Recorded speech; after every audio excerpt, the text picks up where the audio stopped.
ask you about kids. By kids, I mean young adults, really, and then into their 20s, trying to form their way through life. One of my favourite movie clips is Rocky Balboa, who's probably the non-intellectual version of Jordan Peterson in many ways, because he said this to his son. He was getting a bit spoiled and entitled and moaning about being Rocky's son and so on. And he says this to him. Let me tell you something you already know. The world ain't all sunshine and rainbows. It's a very mean and nasty place, and I don't care how tough you are, it will beat you to your knees and keep you there permanently if you let it. You, me, or nobody is going to hit as hard as life. But it ain't about how hard you hit. It's about how hard you can get hit and keep moving forward. How much you can take and keep moving forward. That's how winning is done. Now, if you know what you're worth, now go out and get what you're worth. But you got to be willing to take the hits and not pointing fingers saying you ain't where you want to be because of him or her or anybody. Cowards do that, and that ain't you. You're better than that. I love that speech. Yeah, it's good. What do you think of it?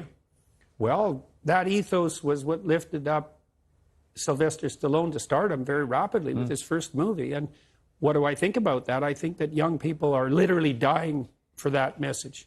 I mean literally, they're so demoralized. It's just beyond belief.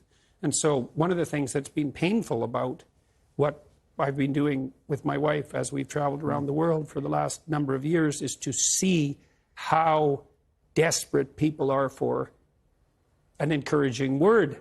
This idea that actually your life is defined not so much by success, because you're everyone's friend when you're successful, but by the knocks you inevitably are going to get, whether it's through losing loved ones, losing a job, losing a car, whatever it may be. You're going to get hit by blows in your life of differing magnitude. And I've always believed that how you deal with the downside of life really defines how you lead the rest of your life. Well, the clip is very interesting because it starts out with the admission that life is brutally difficult and sometimes unbearably brutally difficult. And you can see the progressives playing with that notion. It's warped into this sense of victimization, but it does reflect some understanding of the underlying tragic reality of life. And so it's good to get that right out on the table to begin with. Say, well, you're miserable, you have your reasons. And they might be deep reasons. But if you let the misery demoralize you and make you bitter and cynical and cowardly and make you withdraw, then, first of all, that's a failure in the highest sense on your part, and all it's going to do is make everything worse. And then you might think, well, what do you have to respond to that? How do you respond to that catastrophe and challenge? And the answer is, and this is what Rocky is telling his son in no uncertain terms, is like, terrible as things are, there's a lot more to you than you can possibly imagine. And that if you face those things forthrightly and with some faith and courage, then you can have the adventure of your life and prevail even over catastrophe. And that's true. Right. So, I couldn't really get my head around why so many young people feel so anxious all the time compared to when I was young, when that wasn't really a big thing amongst my friendship group, certainly. But I reckon it's two things. One, social media, the constant bombardment of other people having a great time or looking great, often the false imagery and having to live up to false ideals. But also a conversation I had with Dr. Phil in America, where his explanation for it was that he said, you've got to understand that social media means that young people now are being bombarded all day long and all night long with quite shocking imagery. And he gave an example. He said, when I was young, he said, if a crocodile ate somebody on a golf course in Florida, the chances are I would never have heard about it. It probably wouldn't have made the national news, probably wouldn't have even made the state news, and I wouldn't have heard about this incident. Now, it's quite likely that a video of the crocodile eating this person would be whipping its way around social media within half an hour.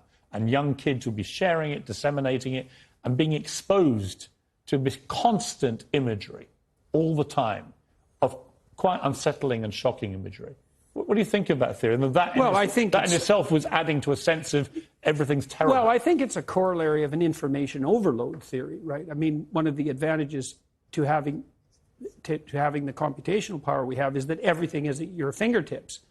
And the disadvantage is that everything's in your face. And by everything, it might be 40 million pornographic images. Like, that's a lot.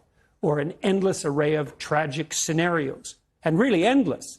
And so that's a problem. And the fundamental problem is, how do you handle the fire hose of information? And no one really knows the answer to that. But we should also point out that it's no wonder that young people are demoralized and anxious, because we're doing everything we can to demoralize them and make them anxious. So on the masculine front, we tell young boys that, well, the world's a terrible patriarchal tyranny, and all of that patriarchal tyranny, which is the whole explanation for history, has done nothing but oppress and exploit people and destroy the planet. And so that any manifestation of that masculine impulse on your part is equivalent to the world-destroying force. Well, all masculinity now is branded toxic. Yeah. And I remember, I think the key moment for me came when Gillette, who'd always had these very masculine commercials with the big guy cuddling a baby or whatever it may be, they suddenly switched gears and did a campaign where it started with a lot of Me Too imagery and basically the assumption that all men are awful until they can prove otherwise. And I predicted in a column this would be a complete disaster for them.